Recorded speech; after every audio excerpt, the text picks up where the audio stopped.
need to make a confession at the outset here. A little over 20 years ago, I did something that I regret, something that I'm not particularly proud of, something that in many ways I wish no one would ever know, but that here I feel kind of obliged to reveal. In the late 1980s, in a moment of youthful indiscretion, I went to law school. Now,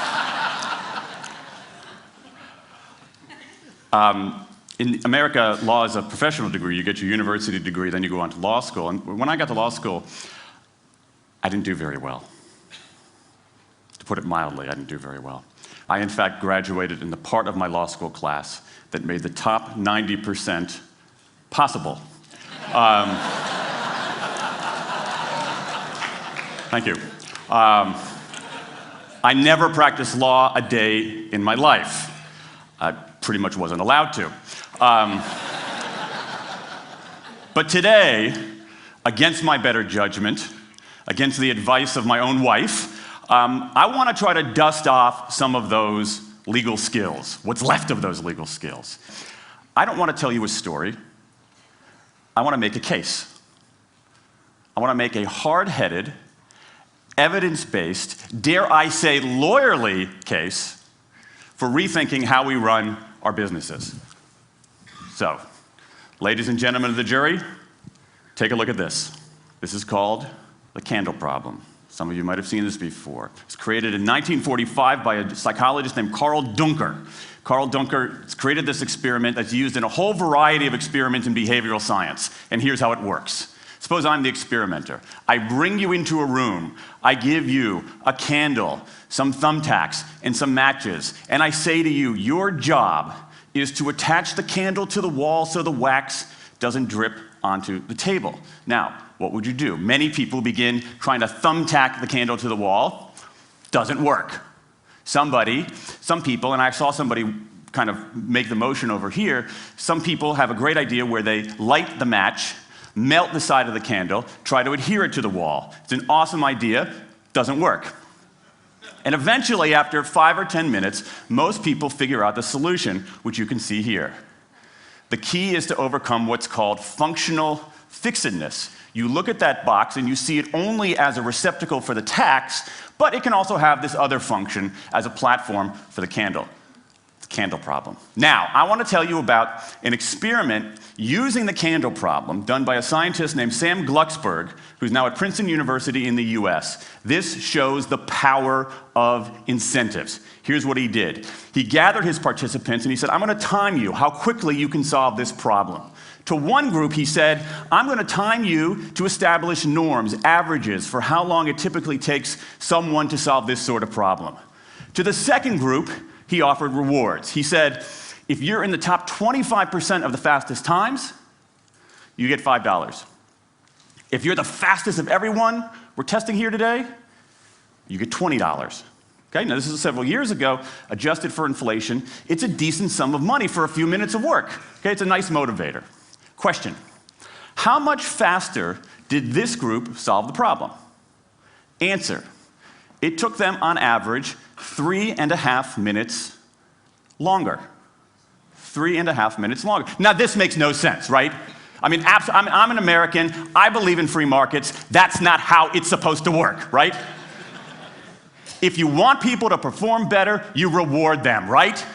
Bonuses, commissions, their own reality show, incentivize them. That's how business works, but that's not happening here. You've got an incentive designed to sharpen thinking and accelerate creativity, and it does just the opposite.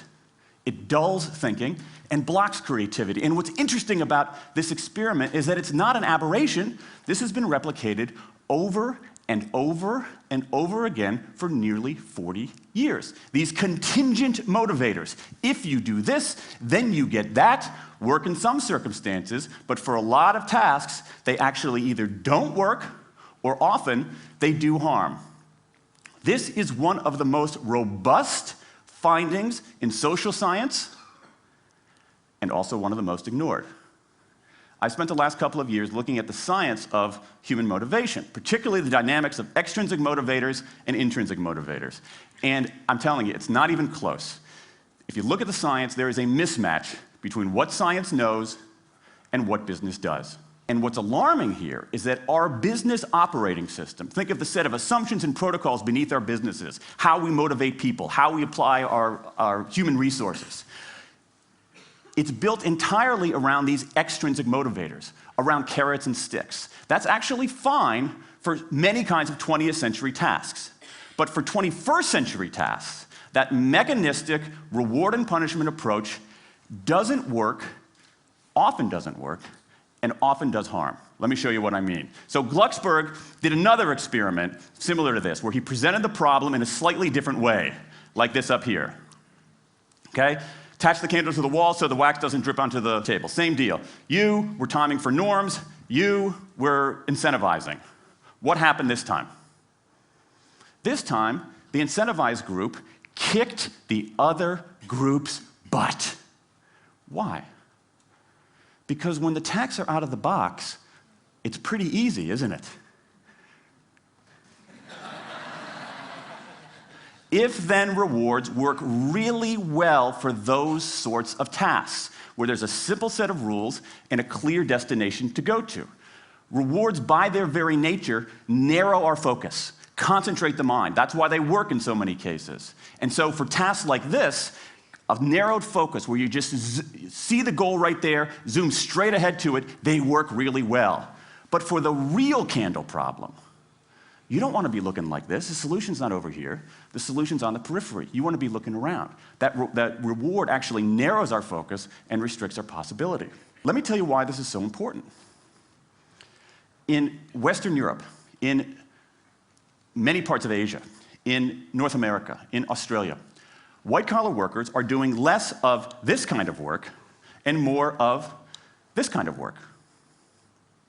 That routine, rule-based, left-brain work, certain kinds of accounting, certain kinds of financial analysis, certain kinds of computer programming, has become fairly easy to outsource, fairly easy to automate. Software can do it faster. Low-cost providers around the world can do it cheaper. So what really matters are the more right-brain, creative, conceptual kinds of abilities. Think about your own work. Think about your own work. Are the problems that you face, or even the problems we've been talking about here, are those kinds of problems, do they have a clear set of rules and a single solution? No. The rules are mystifying. The solution, if it exists at all, is surprising and non-obvious. Everybody in this room is dealing with their own version of the candle problem. And for candle problems of any kind, in any field, those if-then rewards, the things around which we've built so many of our businesses, don't work. Now, I mean, it makes me crazy. And this is not, here's the thing, this is not a feeling, okay? I'm a lawyer, I don't believe in feelings. This is not a philosophy. I'm an American, I don't believe in philosophy. This is a fact, or as we say in my hometown of Washington, D.C., a true fact. Let me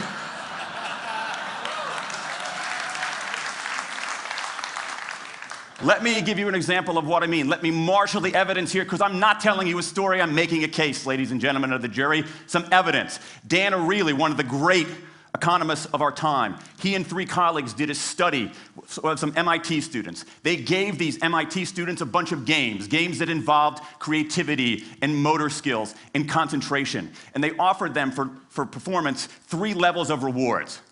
Small reward, medium reward, large reward. Okay? Do really well, you get the large reward, on down. What happened? As long as the task involved only mechanical skill, bonuses worked as they would be expected. The higher the pay, the better the performance. Okay? But once the task called for even rudimentary cognitive skill, a larger reward led to poorer performance. Then they said, okay, let's see if there's any cultural bias here. Let's go to Madurai, India and test this. Standard of living is lower. In Madurai, a reward that's modest by North American standards is more meaningful there. Same deal. A bunch of games, 3 levels of rewards. What happens?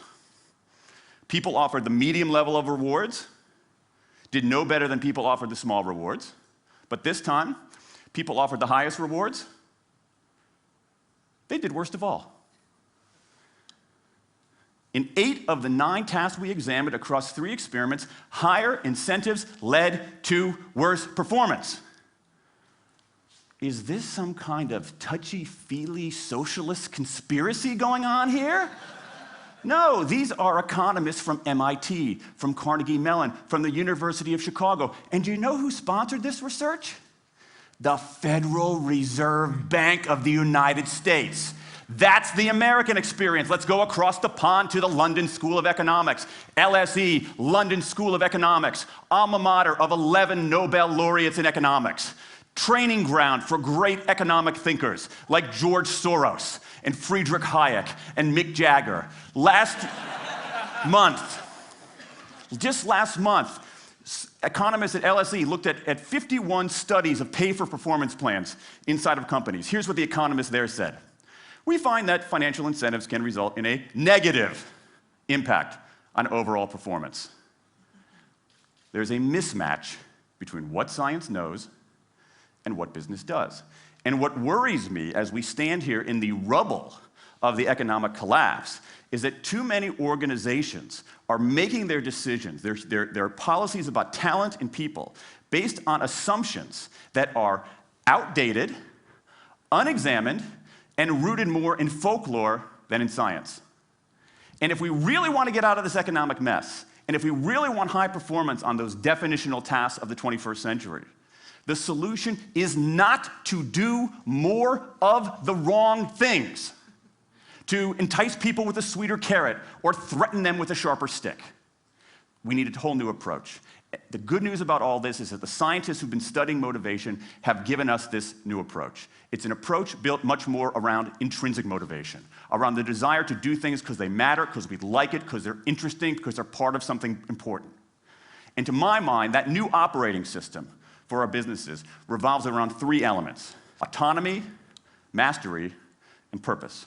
Autonomy, the urge to direct our own lives. Mastery, the desire to get better and better at something that matters. And purpose, the yearning to do what we do in the service of something larger than ourselves.